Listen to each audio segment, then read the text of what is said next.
questions without notice. Are there any questions? And I give the call to the Honourable the Leader of the Opposition. Yeah.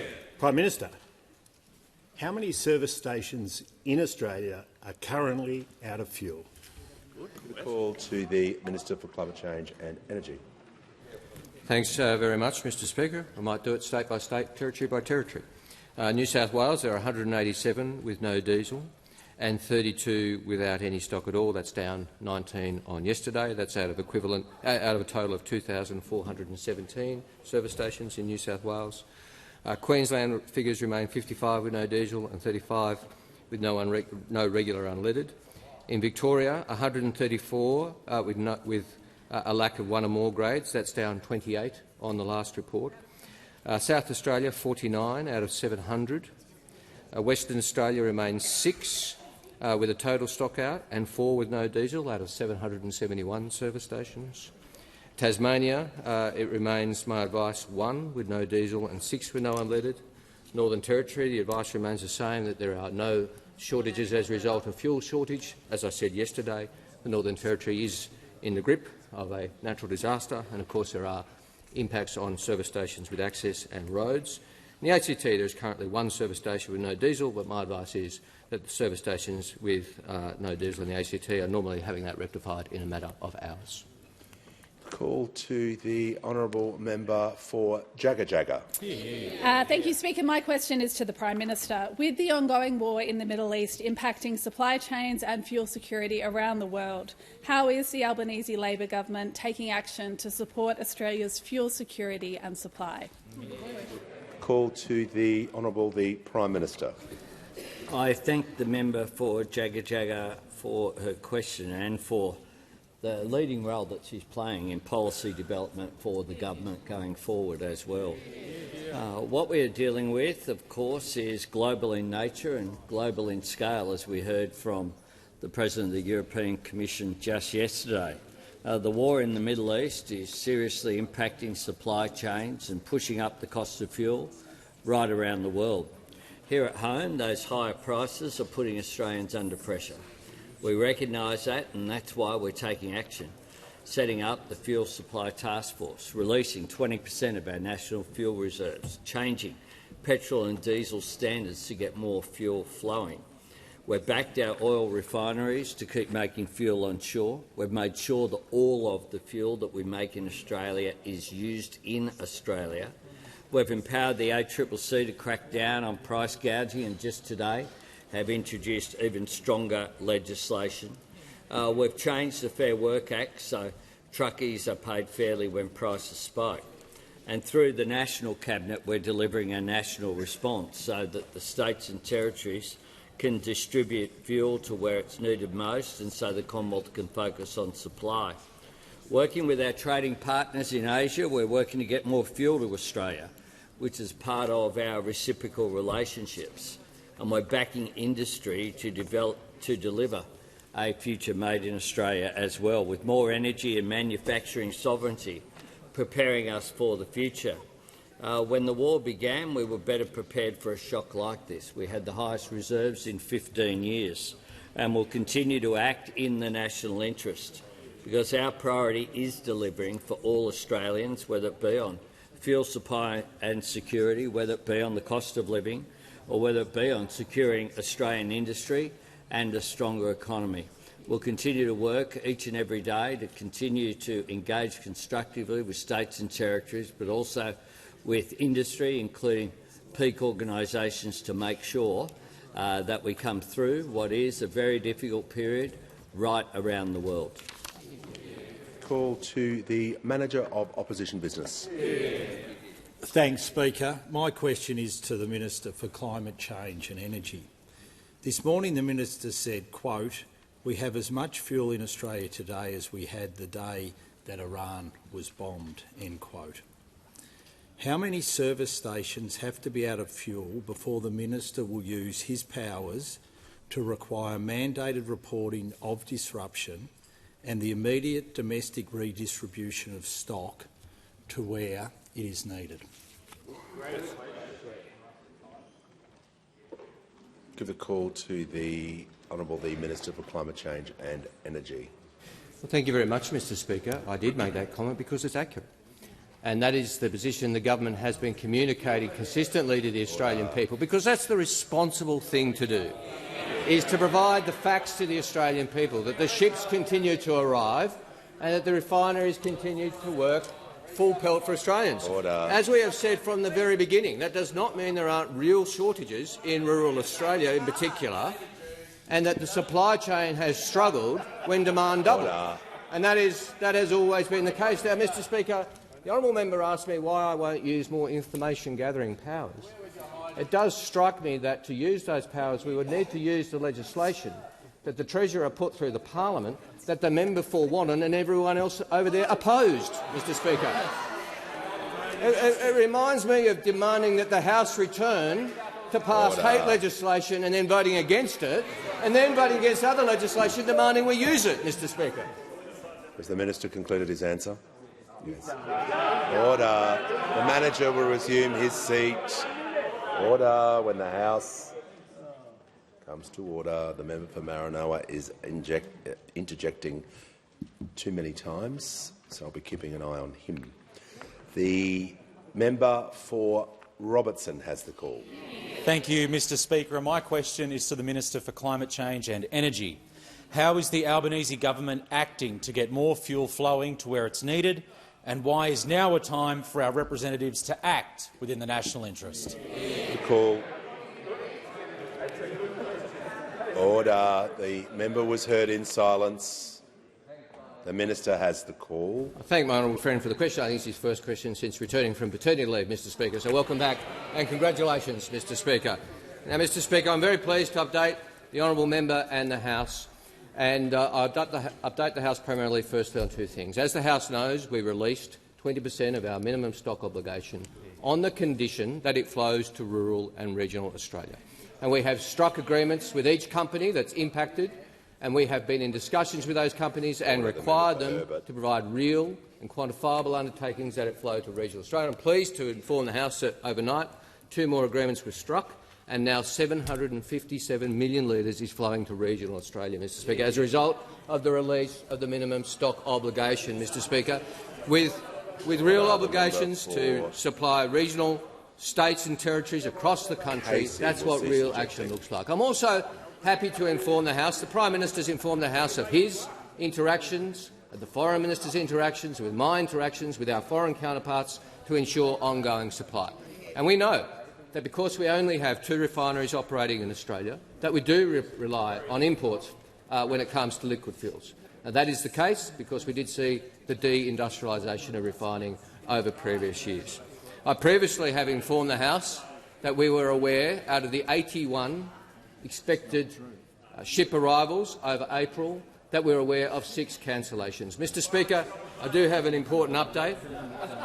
I can tell the House that in this I obviously think this is very funny, Mr Speaker, but the Liberals and Nationals appear uninterested in the fact that all those 6 cancellations have now been filled with new alternative orders, Mr Speaker.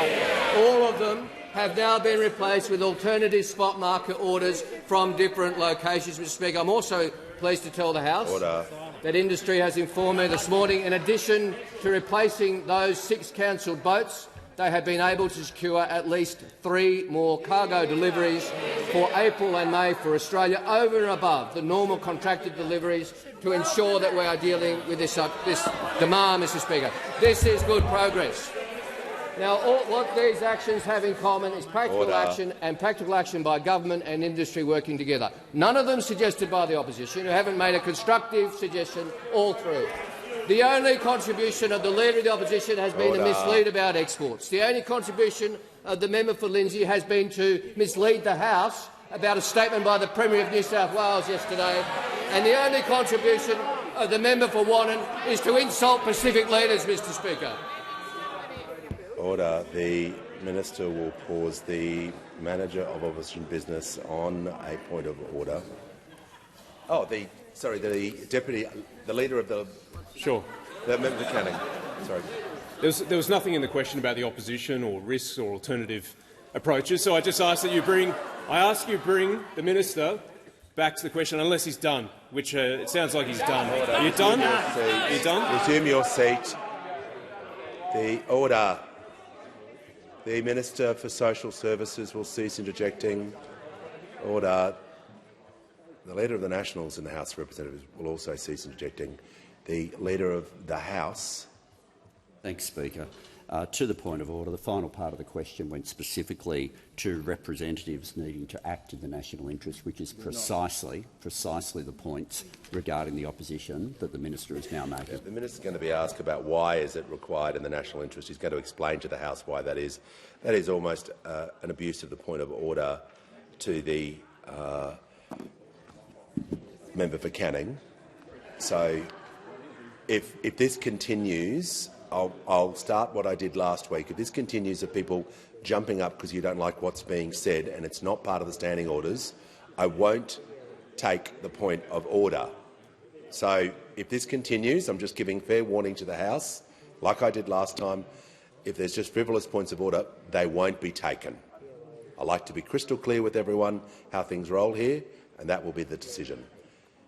The Minister has 12 seconds remaining. Thank you, Mr Speaker. The only contribution of the member for Wannon has been to insult Pacific leaders by saying I shall tell them I'm too important to meet with them, and the only contribution of the member for Canning has been to mislead about net zero. Serious times call for serious people. These are not serious people, Mr Speaker. Before I call the member for Bradfield, I have a number of guests I would like to welcome to the House of Representatives today.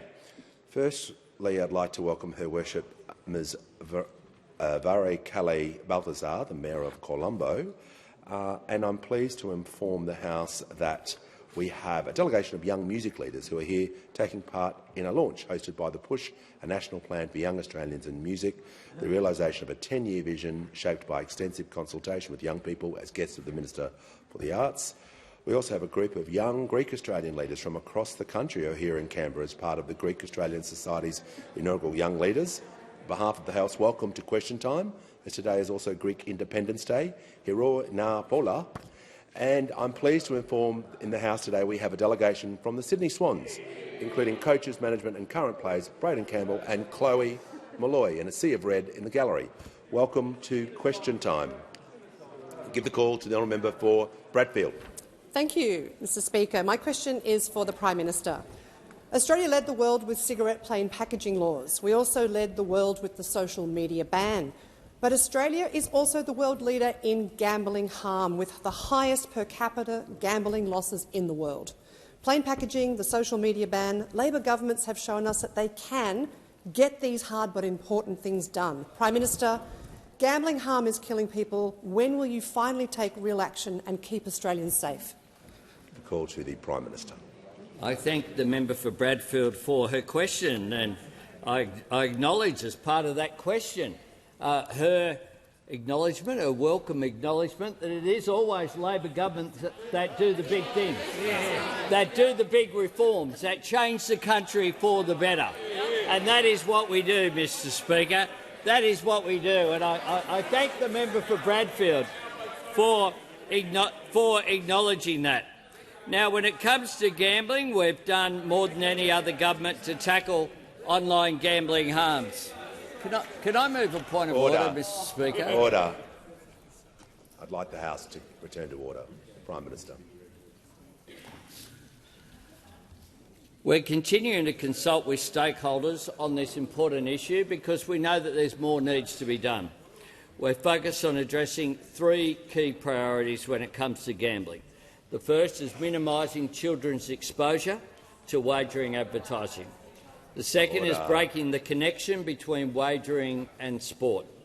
And the third is reducing the saturation and targeting of wagering advertising. And further reforms will build on the work that we've done up to this point, where we have launched the National Self-Exclusion Register BetStop. Just as one example, there have now been 58,000 total registrations. 36,000 of those are currently active. 38% of those people have chosen a lifetime ban, and 81% of the registrants said they have completely stopped betting on sports or racing events, and 15% said they had reduced it. 4 in 5 people who've registered for self-exclusion have since experienced a better overall quality of life, and 79% say that their mental health has got better as a direct result of that. We know that VetStop is working, and we know as well that there's more needs to be done. We need to also acknowledge something that hasn't been a part of a lot of the public discourse here, which is overwhelmingly problem gambling's greatest issue is poker machines, overwhelmingly. And second, in terms of the list, and a growing area is the issue of lotteries or Keno, various forms, including on devices which give people far greater access to it. Now, one of the things that we also need to acknowledge, because this is an economic issue as well when it comes to our tax issues and towards offshore sites as well, is a major issue of a drain with money being suctioned overseas by these overseas companies, and it's something. One of the things that the government's examining is what we can do to deal with those overseas sites that are causing harm, that are completely unregulated because of the nature of them being overseas as well. So these issues aren't simple, but the government is working each and every day to make sure that we continue to make a difference, and I'll continue to report on further reforms. Put to the honourable member for Ford. My question is to the Prime Minister. How is the Albanese Labor government delivering on its agenda to secure a future made in Australia and boosting our sovereign capability? What are the risks to these important priorities? Call to the Prime Minister. I thank the member for Ford for his question, a great Queenslander. And today, together with the Queensland Government of Premier David Crisafulli, we've secured the future of the Bowen aluminium smelter in central Queensland in Gladstone. This is a great example of— Order. The member for Mallee. The Prime Minister is 20 seconds in. The member was heard in silence. The same respect is going to be shown to the Prime Minister. There's far too many interjections. Prime Minister in continuation. This is an example of the Commonwealth working with a state government to deliver more manufacturing sovereignty for Australia and more energy for Australia as well. This is a joint investment that will transform the Queensland energy grid and deliver on our commitment to a future made in Australia. It will secure 1,000 jobs at the smelter, but importantly as well for Gladstone, over 2,000 jobs when you look at indirect jobs as well. This is about mobilising Australia's sovereign industrial capability and investing in energy resilience with new renewable energy generation and transmission across Queensland. And this is, I'm talking, Mr Speaker, about a joint announcement that's been worked out with myself, Premier Crisafulli and the respective ministers, and what we get is people over there showing their contempt for jobs and these issues and sovereignty.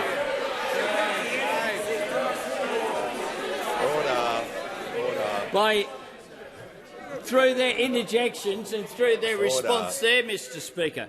Well, we'll work with people of goodwill, regardless of what state, what the electorate is, or what political party is represented in that seat. This is about jobs for Gladstone. I would have thought a good thing that would be welcomed. I hope it's welcomed by the member for Gladstone, because it is indeed a great announcement. Now, the impact of the war on the Middle East shows us how important sovereignty is, how important it is that we make more things here. And it follows up from the work that we've done in Mount Isa, in the electorate of the member for Kennedy, in Whyalla, in the electorate of the member for Grey, making a difference, protecting jobs, making sure that we can make more things here.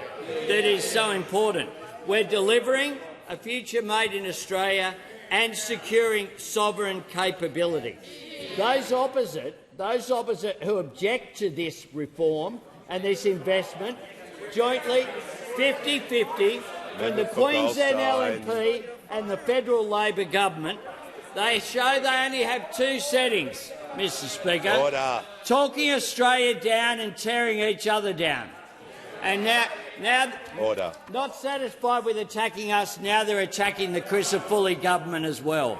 The call to the honourable member for Moncrieff. Speaker, my question is to the Minister for Climate Change and Energy, and I note his previous answer about the almost 500 service stations that have run dry.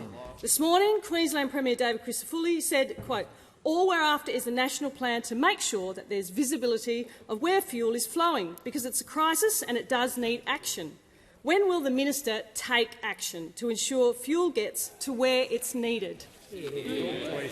Call to the Minister for Climate Change and Energy. Well, thank you, Mr Speaker. This government has been taking action. We released, as I just outlined, 757 million litres from the minimum stock obligation on the condition that it flows. And some of the undertakings given to us under that will see it flow to Toowoomba, to Darling Downs, to those areas affected by flooding, to more fuel for local councils for the Atherton Tablelands and Mareeba, to more allocations to support Indigenous communities and get fuel up to Cape Law. The Minister will pause. The member for Groom and the member for Fisher will not interject any more during this answer. Otherwise, they won't be here. Well, the member for Forrest can join them as well. So do not interject. There's just too much noise, and this is information that the member, I assume, wants to be read into the Hansard, that the member Moncrieff has had the opportunity to do, and the minister is responding directly.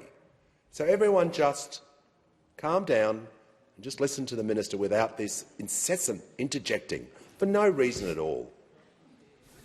The minister can continue his answer. Thank you, Mr Speaker. We've arranged for more allocations to support Indigenous communities and get fuel up to Cape York and the farming communities around Cairns and Townsville. We prioritise key refuelling sites for long-distance transport and extra bulk volume deliveries for families in Queensland. Interestingly, Mr Speaker, one of the towns that's been specifically identified for extra deliveries in Queensland is the town of Texas, Mr Speaker, in Queensland. We're sending fuel to Texas. Others had a plan to get fuel from Texas in a crisis, Mr Speaker. You know, if we'd had our fuel stock still in Texas, we couldn't have done this. We couldn't have made this delivery, because the fuel would still be on its way from America, Mr Speaker. As the minister concluded his answer. Yeah. Order. Resume your seat. The member for Holt has the call. Thank you, Mr Speaker. My question is to the Treasurer. How can the Treasurer update the House on today's inflation data and the government's cost of living help? How does this compare to other approaches? Give a call to the Treasurer. Thank you, Mr Speaker. The member for Holt's a wonderful local member and a really key part of our team, and she understands the cost of living pressures being felt in her community and around Australia.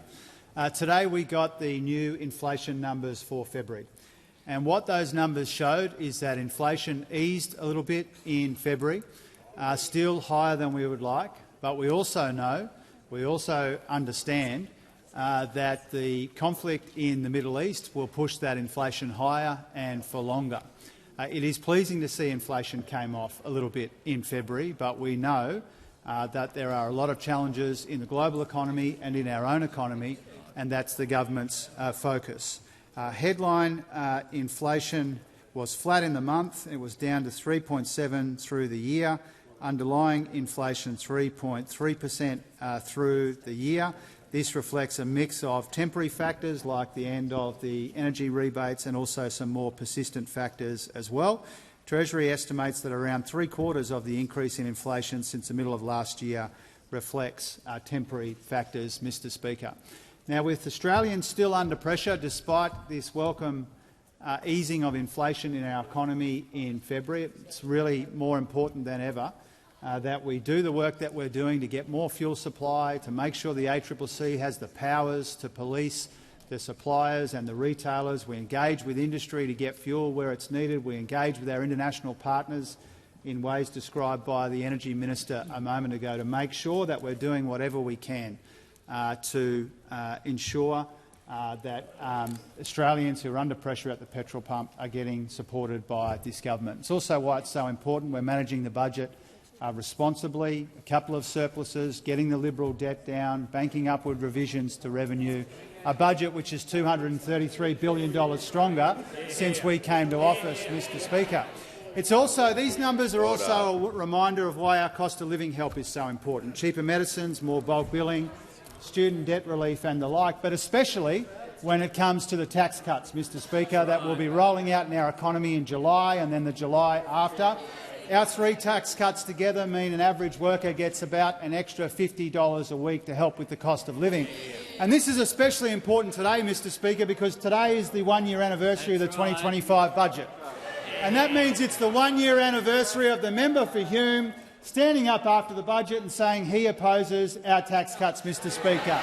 And tomorrow is the anniversary of him voting against those tax cuts. And Friday is the anniversary of him saying that they would repeal these tax cuts. If you're looking for evidence that they haven't learned and they haven't changed, they took the member for Hume who opposes our tax cuts and made him the Leader of the Opposition. Call to the honourable member for Mallee. Thank you, Speaker. My question is to the Minister for Climate Change and Energy. I refer to his statement earlier that there were almost 500 service stations which have run dry. This morning, Victorian Premier Jacinta Allan said the following, and I quote, "My very strong view that I took to National Cabinet last week is that any consideration of supply management should be coordinated at a national level." When will the minister take action to ensure fuel gets to where it is needed? Call to the Prime Minister. I thank the member for Mallee for the question. And the contradiction in it, I think, is obvious from the nature of it, which is that the Victorian Premier said that at the meeting that was convened to nationally coordinate activity, to have a national fuel supply coordinator in Anthea Harris, and to have all of the states and territory governments to appoint someone as well so we could deal with the bureaucracy, and then energy ministers were convened the day after on Friday to coordinate that approach with the energy ministers. I intend convening again the National Cabinet meeting. Will meet next week to further coordinate the activity that we are taking, and indeed coordinating that activity is important that we have national consistency. Order. Members on my left. Can't hear a word that anyone's saying just because of the constant chatter. There's not even interjections anymore, it's just noise. Honestly. Before we move to the member for Moreton, we have some very special visitors that have just arrived onto the floor of the Parliament. I'm pleased to inform the House that joining us today on the floor is a parliamentary delegation from the Parliament of Singapore, led by my friend the Speaker, Mr Siya Kehan Penga. A very warm welcome to you, Speaker, and your delegation. We give the call to the member for Moreton. Thank you, Mr Speaker. My question is to the Minister for Employment and Workplace Relations. How is the Albanese Labor government backing truck drivers, and what has been the response? Give the call to the Minister for Employment and Workplace Relations. Thank you, Speaker, and I'd like to thank the member for Moreton for her question and for her standing up for workers, for standing up for Australian truck drivers in Queensland but right across Australia. Now, this Labor government is backing the trucking industry and truck drivers who are delivering essential goods across Australia, and they deserve to make a decent living.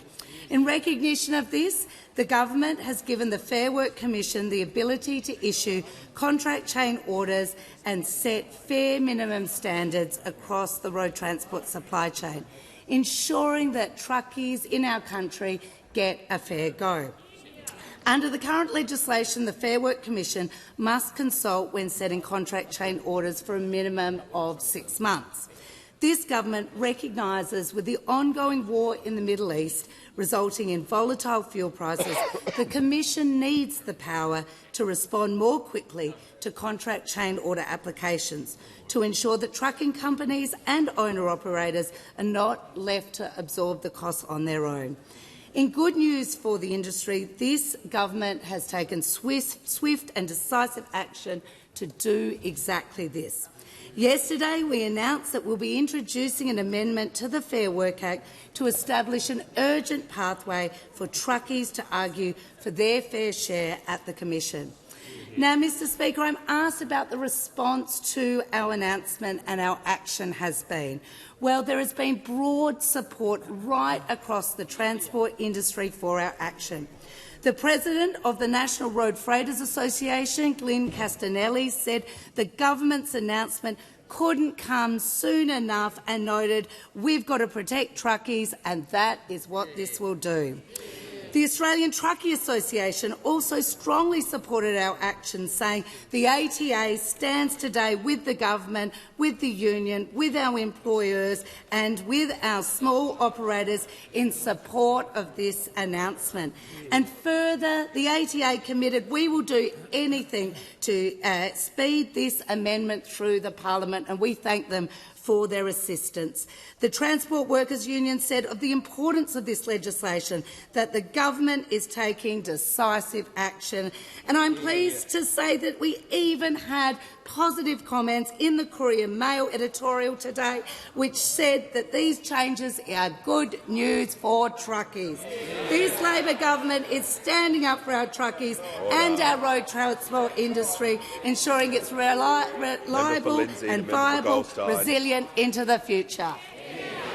Call to the honourable member for Monash. Thank you, Mr Speaker. My question is to the Minister for Climate Change and Energy, and I refer to the fact that around 500 service stations have now run dry.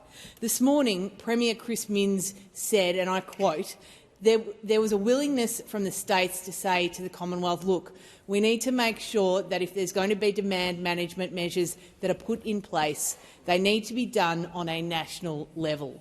When will the minister take action to ensure fuel gets to where it's needed? Call to the Minister for Climate Change and Energy. Well, thank you very much, Mr Speaker. I thank the honourable member for the question, and I thank her for accurately quoting the Premier of New South Wales, which is a big step forward on yesterday, Mr Speaker, a big step forward after the member for Lindsay completely misquoted and misrepresented the Premier of New South Wales. Just dropped the word "if," which does rather a lot of heavy lifting in that sentence, Mr Speaker, rather a lot of heavy lifting.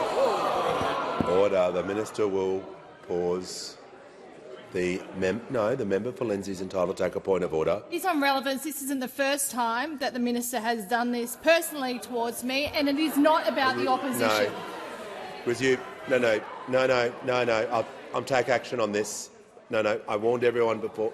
Just, Minister, resume your seat. No, I was crystal clear, and I said to everyone, this is how things will go. You simply can't attend the dispatch box to say you don't like what the minister is saying. We would be here all day if that happened. You didn't. Well, that would be the case if everyone could say, I object to whatever someone's saying. So you will leave the chamber under 94A for abuse of standing orders. You didn't state the point of order. Well, to simply say that the minister has done this numerous times is an abuse of the standing orders. Simply state the point of order on relevance, as the manager does, and then we will deal with it. Not to say anything else. We're simply not going to have people taking points of order because you don't like what the minister is saying. We cannot have that. No speaker has tolerated that, and I won't either. The minister in continuation. Thank you, Mr Speaker. And the honourable member referred to the statements of the Premier about the willingness to act in coordination, which is exactly what this Prime Minister is doing by convening a national cabinet with said premiers, Mr Speaker, and me convening energy ministers with said energy ministers, Mr Speaker. That's what coordination means, coordinating the action we have taken and coordinating further action together. That is exactly what we are doing. It is exactly what we have done, and I'll say again, Mr Speaker, if those opposite want to engage in a little bit of patriotism for a change instead of partisanship, they can make just one constructive suggestion for the first time. Order. When the House comes to order, we'll hear from the honourable member for Dunkley. Thank you, Mr Speaker. My question is to the Prime Minister. Yesterday, the Albanese Labor government concluded a range of important agreements with the European Union. At a time of global uncertainty, why do these agreements matter, and what has been the response? The call to the Prime Minister. I thank the fantastic member for Dunkley for her question, and thank her as well for her ongoing advocacy on behalf of the people of Frankston and the region that she's so proud to represent, where international trade can make a difference in local communities. That's the point here, because it's about strengthening our economy and strengthening jobs. And yesterday we finalised 3 agreements with the European Union. One that boosts Australian research and development through connecting us up with Horizon there in Europe. One that boosts our defence and security cooperation with Europe, that's so important. And after 8 long years of negotiation, this government secured an Australia-EU free trade agreement. This opens up access to 27 European markets for our Australian products and makes European goods cheaper for Australians here at home. It's a win as well for 450 million Europeans who get more access to Australian products, the best in the world. And it's a win for our nation, for business, for primary producers and for consumers. It's a win for everyone who backs Australia and who wants to see more trade and more Australian industry. And of course, I take the interjections from those opposite. The Nats claim to speak for the bush, but they say that massive increases in exports of red meat is somehow a bad thing. This agreement provides for 8 times our access for our beef. 8 times. 8 times. Is that better or worse? Instead of 4,000 tonnes, 35,000 tonnes, making an enormous difference. Plus, as well, 5 times the increase in our access for sheep meat. On my left. Now, those opposite used to say that they supported free trade. They used to do that. But they've just gone backwards, Mr Speaker. They're so spooked by the one guy up who isn't even bothered to turn up today, up the corner, that they're adopting their policies and just trying to be one nation light when it comes to trade and trade issues. Here he is. Mr Speaker, he doesn't even have to be in the room to for that tail to wag the dog, Mr Speaker. Doesn't even have to be in the room. Well, we back Australian trade, we back Australian producers and we back Australian consumers. The coalition will just continue to talk Australia down. Before I call the honourable member for Kennedy, I'm also pleased to advise that the council from Doomadgee and the CEO Troy Fraser is here from the members' electorate today. Give the call to the honourable member for Kennedy. Treasurer, 30% of Australia's fuel can be supplied from existing Indigenous reserves, even without tapping oil shales. Why does government refuse to ban exports, which earn a measly $8,000 million, whilst importing fuel costing us $62,000 million? Australia, one of the big 4 in grain and sugar production, both the feedstock of ethanol. Why no action? Ethanol can right now supply 3% of Australia's demand. Additionally, 4 of the recently closed refineries can easily be recommissioned. Why, on these 3 obvious initiatives, has the government done nothing? Give a call to the Treasurer. Thanks, Speaker, and thanks to the member for Kennedy for his question. The government's working very hard to make sure that there is enough fuel reaching regional and other communities in our country, and a big part of that is making sure that we have the refining capacity that we need. I pay tribute to the work of the Energy Minister, who just on Friday in my neck of the woods was making it easier for our local refineries to access the support that they need. The two remaining refineries, after the Leader of the Opposition waved another 4 of them goodbye when he was the Energy Minister, Mr Speaker. And so locally produced fuel is a big part of the government's efforts to deal with the consequences of what we're seeing out of the Middle East, Mr Speaker. Now, Mr Speaker, we also recognise how important ethanol is to our domestic fuel supply. And more than recognising that, we're investing in it. Once again, at the Lytton refinery, the Energy Minister and I announced $1.1 billion for our Cleaner Fuels program, which is to invest in low-carbon liquid fuel production in Australia, consistent with the kinds of goals that the member for Kennedy has, and that's on top of the $250 million in innovation funding under the Future Made in Australia Innovation Fund. He's right that we don't have a mandate, but the relevant departments and authorities have been working to see whether we could implement one in the future, making sure that we factor in things like safety and quality. And again, that's all about supporting our local fuels industry. We know at times like this, when there's an extraordinary amount of global economic uncertainty, the main driver of that is this oil shock coming out of the war in the Middle East.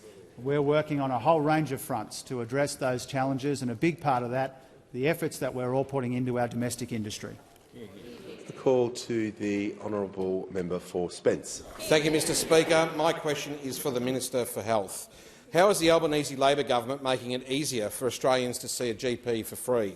Why is this important after a decade of cuts and neglect? The call to the Minister for Health and Ageing, the Minister for Disability and the National Disability Insurance Scheme.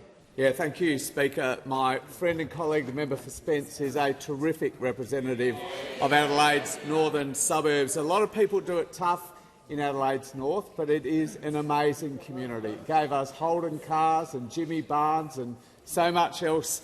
Those opposite managed to shut down Holdens, but not even that terrible government could shut down Barnsley, for which we're all very thankful, Mr Speaker. But he's also been a relentless advocate for a stronger Medicare in Adelaide's north. The urgent care clinic in Elizabeth has seen almost 30,000 people already, all bulk billed, taking pressure off the terrific Lyle McEwen Hospital. And last month we opened a new Headspace service in Gawler, Mr Speaker, as well as a new Gidget Perinatal Mental Health Centre in Elizabeth as well. Both opened just last month, Mr Speaker. And soon that long-standing Headspace in Edinburgh's north that's been supporting young people in the members' community for almost 2 decades is going to be upgraded to a Headspace Plus, with more staff and more free services for young people, Mr Speaker. But for a community like Adelaide's north, bulk billing is especially important. The idea that people there can go to the doctor whenever they feel they need to, rather than just when they feel they can afford to. And when we came to government 4 years ago, Mr Speaker, bulk billing was in freefall because of a decade of cuts to Medicare, particularly the Medicare rebate freeze. And after we tripled the bulk billing incentive, bulk billing for pensioners and concession card holders since 2023 started to turn around. But our decision to extend bulk billing payments for the first time ever to every single Australian last year is the thing that's really making a big difference. Since the 1st of November, Mr Speaker, just 5 months ago, the number of general practices in Spence, bulk billing all of their patients all of the time, has tripled. It's tripled, Mr Speaker. So today, 2 out of every 3 general practices are 100% bulk billing practices in the electorate of Spence. Indeed, before the 1st of November, Mr Speaker, only around 2,000 general practices in Australia, out of more than 7,000, were 100% bulk billing. Now, we expected to get that number up from 2,000 to 3,600 by 2028 on our way to a 90% bulk billing figure in 2030 that the Prime Minister committed to. Well, I'm pleased to report, Mr Speaker, we have already achieved our 2028 target in March 2026. Today, there are 3,621 general practices bulk billing all of their patients, and that number is increasing every single week, Mr Speaker. Give a call to the Honourable the Leader of the Opposition. My question is to the Prime Minister. When will the Prime Minister take action to ensure that fuel gets to the almost 500 service stations that have run dry? Call to the Prime Minister. I thank the member for his question. And we have established the Fuel Supply Task Force. We've convened the National Cabinet. We're engaging with state and territory governments who are responsible, of course, for distribution issues, but we're making sure that it's coordinated in a way. And I note the media release from, for example, the New South Wales Premier today and the actions that the New South Wales government are taking as well. Right across the country, we're engaging. I've been having constructive discussions with Premier Crisafulli as well. It can't be. Order. The Prime Minister's concluded his answer. Yep. No, we'll move to the next question. Order. No, we're not having commentary, and we're not having just people approach the dispatch box. Order. Order. When the House comes to order, we'll hear from the honourable member for Reid. My question is to the Minister for Education. How is the Albanese Labor government delivering better outcomes for students through the Better and Fairer Schools agreements after a decade of decline in outcomes? Call to the Minister for Education. Thanks very much, Mr Speaker. Can I thank my friend, the ridiculously talented member for Reid? Mr Speaker, I told the House a couple of weeks ago that the number of kids finishing high school is going back up. And that's good news because for the last decade it's been going down, from about 85% down to 79%, and now that's turning around. It's not the only example of where things are turning around. School attendance is another example. Since 2014, the number of kids turning up to school has been going down every year, year after year after year, and now that's going back up as well. And it's the same story with school teachers, the number of people starting a degree at university to become a school teacher. Over the last decade, the number of people signing up to become a school teacher has plummeted, and that's now turning around as well. Over the course of the last 3 years, that's jumped 20%, and indicative numbers this year indicate it's jumped by about another 6.3%. And none of this happens by accident. It happens because of the action that this government is taking and because of the action that state and territory governments are taking. And, Mr Speaker, we've got some more good news, this time on reading, on the reading of our littlest Australians. Now, I've told MPs before that the reading wars are over, that we know what works, and it's phonics that works. And the results that we got out of New South Wales last week are proof of that.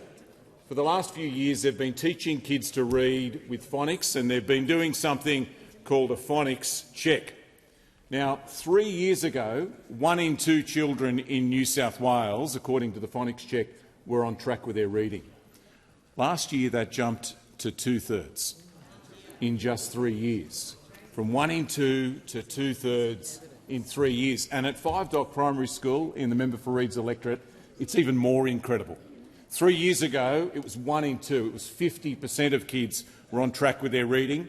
Last year, it was 90%. Now, I think that's about the most incredible news that I have heard in my time as Education Minister. The impact of that is potentially massive, because if you get the basics right when you're little, then you can build on it. And we need to build on that too. And that's why this year For the first time ever, every state and every territory will roll out the phonics check in Year 1. And we're going to do the same thing with maths. This year, most states will roll out or pilot a maths check, a numeracy check as well. This is all part of the agreements that we've signed with every state and territory to fix the funding of our public schools that we did a year ago this week, the biggest investment in our public schools by an Australian government ever, and it's not a blank cheque. It's tied to important reforms just like this. Give the call to the honourable member for Keogh. Thank you, Speaker. My question is for the Minister representing the Minister for Industry and Innovation. Minister, the Strategic Examination of Research and Development report released last week was called Ambitious Australia. Much of that report, including its key recommendation to establish a National Innovation Council, is spookily similar to the Rudd government's Venturous Australia report from 2008. Given that this recommendation for a National Innovation Council is almost two decades old, will the government commit to actually acting on it? Give the call to the Minister representing the Minister for Industry. Treasurer. Thank you very much, Mr Speaker, and to the member for Keogh. I'm answering the question in the absence of Minister Conroy. I think, as I indicated the other day, the government takes the recommendations of the strategic review very seriously. In fact, I met with Robin Denham and other members of the panel, Ian Chubb and others, this morning, as it turns out, to talk about the recommendations, and the PM similarly. And that's because we do understand the central role of research and development and innovation in the productivity challenge that we have. Productivity came up last year, grew a bit faster than the 20-year average, but isn't growing fast enough to lift living standards into the future. And so we're working through the 20 recommendations. Now, when it comes to the council that the honourable member refers to, obviously Minister Ayres in the other place, working with a number of colleagues, is working out the best way forward there. We know that the honourable member has a particular interest in medical research, as does the member for Melbourne, who has been engaging with us in her characteristically diligent and dedicated way, representing the wonderful researchers in the community of Melbourne. And so we'll continue to work with the member for Melbourne, with any members in this place with an interest in making sure we make the most out of research and development and innovation, because we understand the fundamental and central role it will continue to play in our economy as we try and meet these economic objectives of a much more productive economy with higher living standards into the future. Give the call to the honourable member for Braddon. Thank you, Mr. Speaker. Sorry.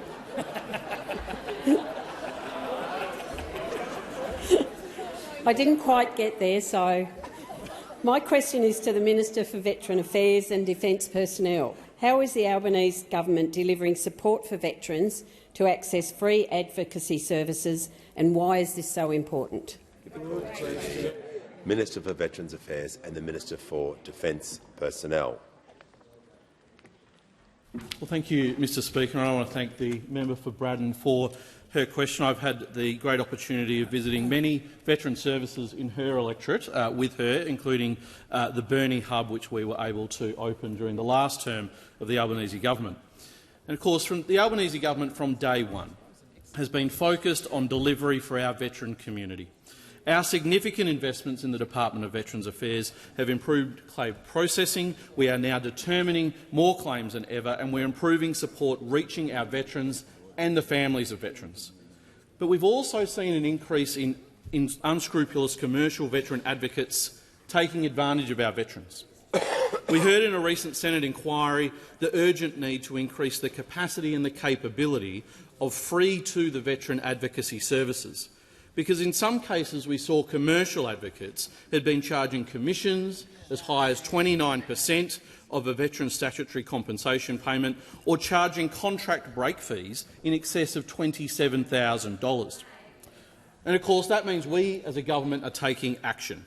We are investing more than $203 million to improve DVA's integrity measures and to expand the support for free-to-use advocacy services for veterans and the families of veterans. This will ensure that veterans and their families receive safe, high-quality services that taxpayer dollars are going towards the support of veteran wellbeing rather than looking after those that are trying to take advantage of our veterans. We've doubled the funding for the Building Excellence and Support Training Grant Program, the BEST grants. These support ex-service organisations in providing free-to-use advocacy services for our veterans.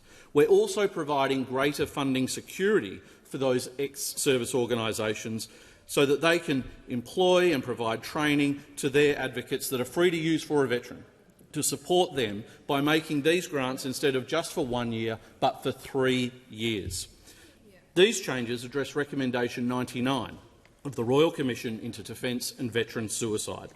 This will mean that veterans can better access free-to-use advocates to assist them with making their claims with DVA.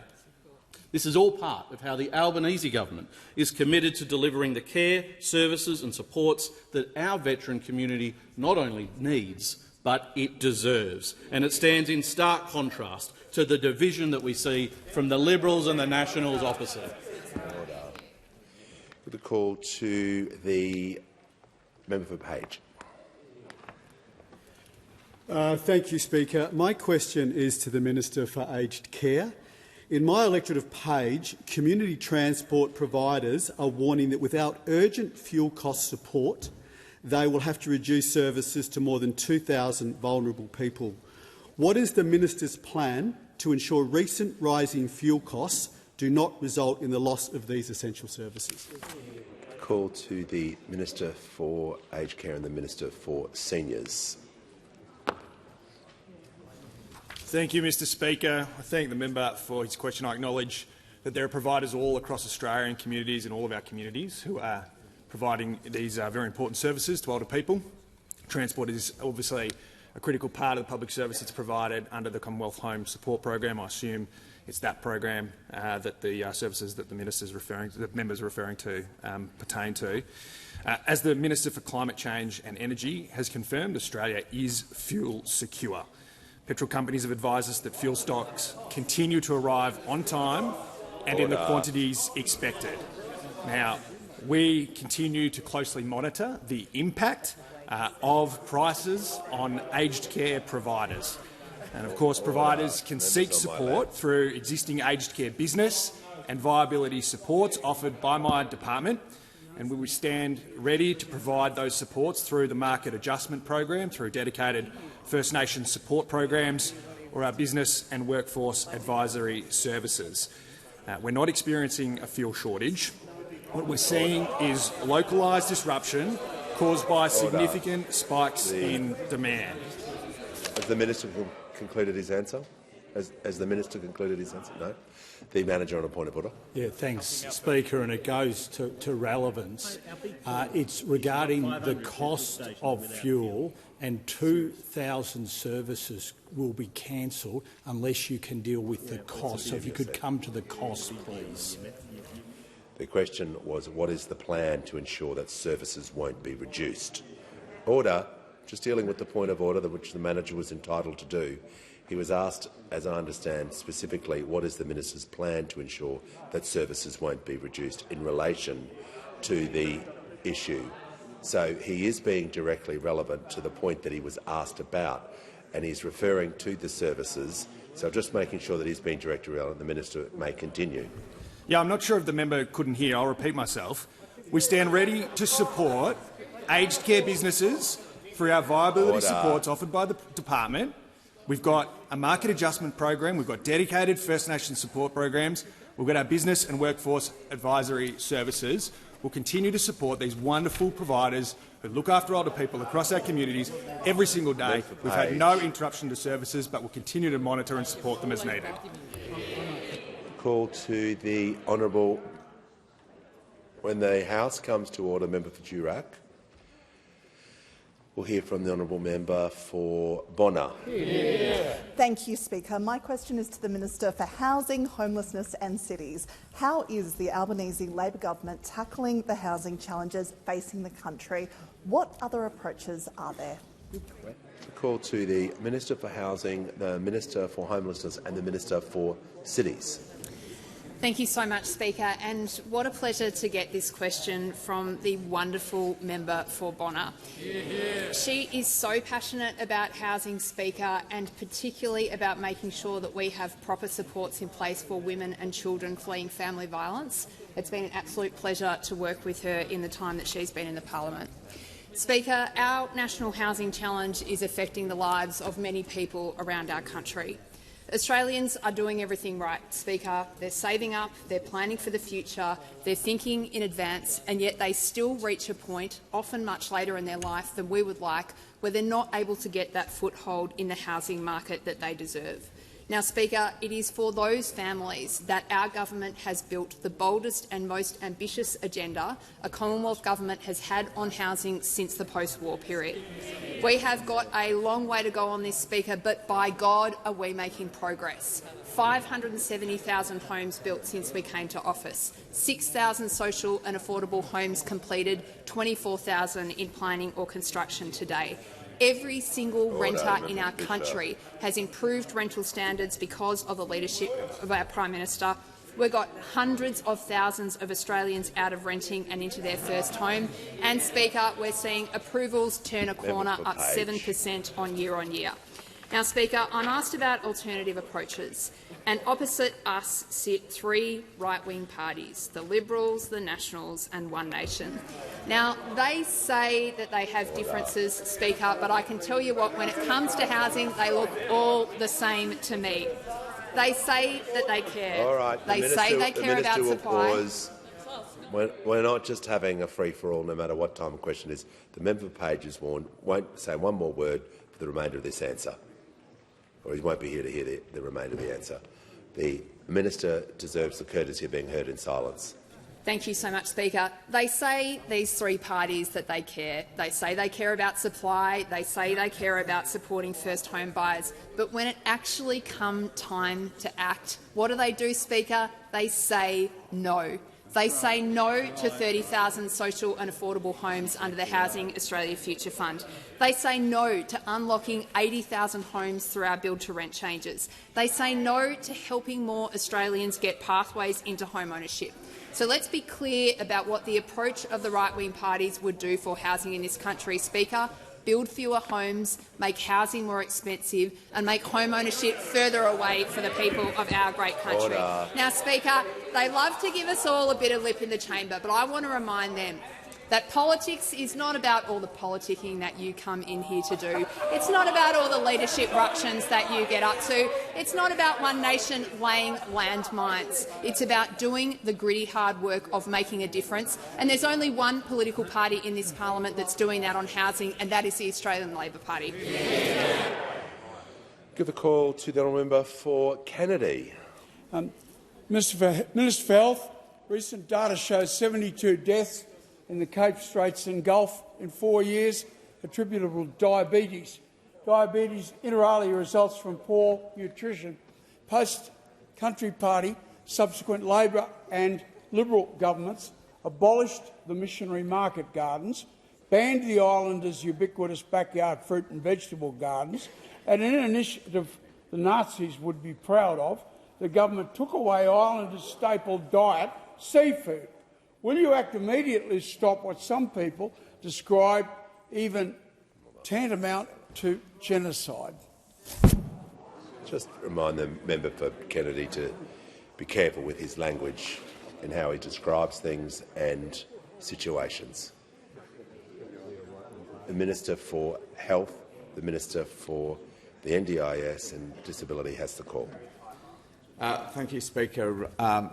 While I strongly reject the characterisation that the member just made of a number of decisions, I do also recognise and have for some years his deep interest in this area, his involvement going back to his time as Minister for Aboriginal Affairs in the Bjelke-Petersen government, and the role that market gardens, the Mission Market Gardens program, played back then. And I've heard the member speak passionately about this question many times. I understand representatives of the community are here in Parliament this week and will be meeting with Minister McCarthy tomorrow to talk more about issues of food security. The member raises what is probably the most pressing public health challenge the whole country has, which is the rise of diabetes type 2, but we know that it is a particular challenge for First Nations communities. We know that prevalence is high, morbidity and mortality are higher for First Nations Australians. We know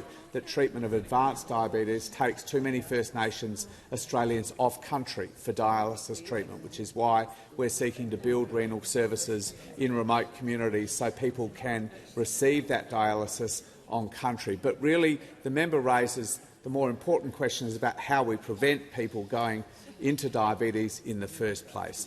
We have been working very hard, through Minister McCarthy in particular, to improve food security in Aboriginal and Torres Strait Islander communities. And that program, the Low-Cost Essentials Subsidy Scheme, is already subsidising the cost of dozens of essential items in grocery stores in remote communities, so that First Nations Australians in those communities are paying the same price that Australians in metropolitan Australia pay, saving up to 50%, with prices now comparable to city supermarkets in about 113 stores to date, and we're working to improve that. But I know that's not a full answer to the member's question. I say this, that the Minister for Indigenous Australians, the Minister for Social Services, I and other members of the government are committed to working together to address what is a very serious public health challenge, but a deep shame and stain on First Nations communities. The lack of access to high-quality, affordable food is something we should always strive to improve. I look forward to the meeting that the Minister for Indigenous Australians is having with community members and probably the member himself over the coming day or two, and I'll certainly be happy to do anything I can to contribute to this effort. The call to the honourable member for Hasluck. Thank you, Speaker. My question is to the Minister for Infrastructure, Transport, Regional Development and Local Government. What is the Albanese government doing to secure our fuel supply and support Australians during this fuel spike, and what other approaches are there? Call to the Minister for Infrastructure, Transport, Regional Development and Local Government. Can I thank the member for Hasluck for her question and her interest, obviously, in the transport industry in particular. But since the commencement of the Middle East conflict, we have been working to ensure that Australians have access to the fuel that they need. I'm in regular contact with transport representatives, working on practical measures to address the consequences of rising international fuel prices. Tomorrow I will convene a third such meeting of transport and the fuel industry together. Across government and industry, we are working on a coordinated approach, and already we have released 20% of the minimum stockholding obligation for petrol and diesel, particularly directed to regional communities, amended fuel standards for petrol and now announced yesterday diesel to allow more supply into the market. We've announced legislation to amend the Fair Work Act so transport operators can renegotiate the costs of fuel in their contracts now, not in 6 months' time. Introduced legislation to strengthen the ACCC's hand-doubling penalties for companies found guilty of unfairly raising their fuel prices. And we continue to monitor airlines and airfares closely. We're working with our regional partners like Singapore and Korea to shore up supplies, strengthening energy security and support the flow of essential goods. And in the longer term, we are, of course, building a sustainable fuels industry here in Australia through our $1.1 billion Cleaner Fuels program. Our government is continuing to work around the clock to respond to these fuel price spikes and the issues around supply. But when you look at those opposite, what do we see? We see absolute chaos and no ideas at all. In the Senate yesterday, the Shadow Minister for Infrastructure announced that the coalition would be supporting a motion for the Commonwealth to pay states and territories for their public transport fares. All right? That's up to them to say they're going to do that. But when it actually came down to the vote itself, all of the Liberal members fled the chamber. It was frankly like watching a game of follow the leader. The only problem was they couldn't decide which leader. There are now more people with leader in their title in the coalition than they have women sitting on the front bench in the House. Imagine them each morning, leader, leader, leader, leader, leader, hello. while we're getting on with the job of dealing with an international global crisis, those opposite simply are an absolute joke. Call to the Prime Minister. On that note, Mr Speaker, I ask that further questions be placed on the notice paper.